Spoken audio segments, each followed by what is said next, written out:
ہمارے ایک دوست تھے، وہ یو ایس اے سے سعودی عرب جا رہے تھے، عرب تھے وہ. تو جب وہ یو ایس اے میں جہاز میں بیٹھے نا، ورلڈ ٹریڈ سینٹر کا نیا نیا واقعہ ہوا تھا، مسلمانوں پہ ایک لیبل لگا ہوا تھا کہ یہ دہشت گرد ہوتے ہیں. خاص طور پہ کسی کی داڑھی نظر آتی تھی تو لوگ سمجھتے تھے کہ داڑھی کے اندر اس نے بم بم نہ چھپایا ہو. تو وہ گورا جو ہے نا ان کے ساتھ سیٹ پہ آ کے بیٹھ گیا. تو یہ واقعہ بتا رہے ہیں کہ جب گورا ان کے ساتھ بیٹھا ہے تو گورے نے جب دیکھا اتنی بڑی داڑھی والا مسلمان میرے ساتھ بیٹھ گیا، تو گورا جو ہے نا تھوڑا سا ڈر بھی گیا اور تھوڑا نفرت کا اظہار بھی کرنا شروع کیا. اس نے تھوڑا سا منہ ادھر کر لیا اس نے. انہوں نے اس سے سلام دعا شروع کر دی، علیک سلیک، خیریت، طبیعت ٹھیک آپ کی. کھانا آیا تو ان کی ٹرے کھینچ دی. یہی انسان اکرام کر سکتا ہے نا اپنے ساتھ والے آدمی کا.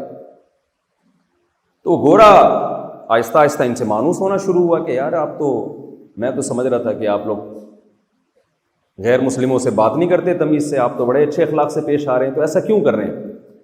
تو سعودی تھے، انہوں نے حدیث سنائی. انہوں نے کہا کہ نبی صلی اللہ علیہ وسلم کا ارشاد ہے، من کان یؤمن باللہ والیوم الآخر فلیکرم جارہ. جو بھی اللہ پر اور آخرت پر ایمان رکھتا ہے اسے چاہیے کہ اپنے ساتھ بیٹھنے والے کا اکرام کرے. اکرام کا مطلب ہوتا ہے وہ خدمت جس میں عزت بھی ہو. ایک خدمت تو آپ کا ملازم کر رہا ہوتا ہے، وہ خدمت جس میں آپ دوسرے کا اکرام بھی کر رہے ہیں. تو یہ گورا بڑا متاثر ہوا. اس نے کہا یار ہم تو اب تک سمجھتے تھے بم ہی ہوتے ہیں مسلمانوں کے پاس. اس نے کہا اور تمہارے نبی صلی اللہ علیہ وسلم نے کیا کیا بتایا، ذرا ہمیں اور بتاؤ. اب آپ کو پتا ہے یو ایس اے سے سعودی عرب کی فلائٹ کافی لمبی ہوتی ہے، درمیان میں کوئی اسپیڈ بریکر بھی نہیں ہے.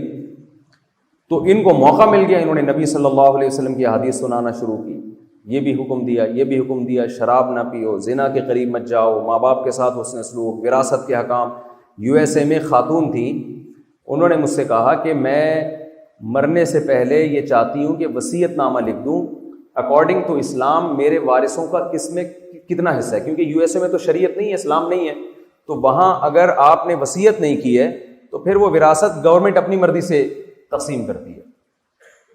تو آپ ذرا شریعت کی روشنی میں بتا دیں. میں نے ان کو فتویٰ لکھ کے دے دیا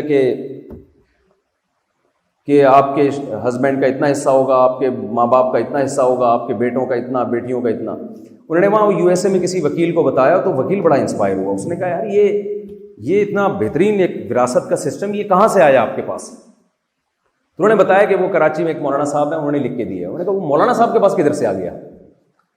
تو اس خاتون نے کہا کہ یہ تو نبی صلی اللہ علیہ وسلم کا بتایا ہوا وراثت کا نظام ہے. تو بڑا متاثر ہوا کہ 1400 سال پہلے اتنا بہترین وراثت کا نظام ایک ایسے پیغمبر نے دیا جو نہ لکھنا جانتے تھے اور نہ پڑھنا جانتے تھے. تو کہتے ہیں میں نے اس گورے کو حدیثیں سنانا شروع کی. گورا اتنا اسلام کے قریب آ گیا. کہتے ہیں کہ جب جہاز ٹیک آف کیا تھا نا یو ایس اے سے، تو اس گورے کے دل میں اسلام کی شدید نفرت بھری ہوئی تھی. لیکن سعودیہ کے ایئرپورٹ پر جہاز اترنے سے پہلے وہ کلمہ پڑھ کے مسلمان ہو چکا تھا. وجہ کیا ہے؟ پیش کیسے کر رہے ہیں آپ کسی چیز کو. آپ کو پتہ ہے نا آج کل پیکنگ کی بڑی ویلیو ہے. آپ کے پاس ایک بہت بہترین پروڈکٹ ہو، آپ شاپر میں ڈال کے، آپ نے کسی کی دعوت کی اور شاپر میں بریانی ڈال کے اس کے آگے پکڑا دیا آپ نے، اس پہ کیا اثر پڑے گا؟ وہ کہہ رہے یار یہ آپ کس طرح سے مجھے کھانا کھلا رہے ہیں، آپ شاپر میں جیسے لنگر تقسیم ہو رہا ہوتا ہے. اب آپ کہہ رہے ہیں جی بریانی کا ذائقہ دیکھیں، آپ بریانی بڑی مزے کی ہے، لیکن وہ آپ کی اس تقریر سے متاثر نہیں ہوگا. کیوں؟ آپ کا پیش کرنے کا انداز اور پیش کرنے کا اسٹائل جو ہے وہ ٹھیک نہیں ہے.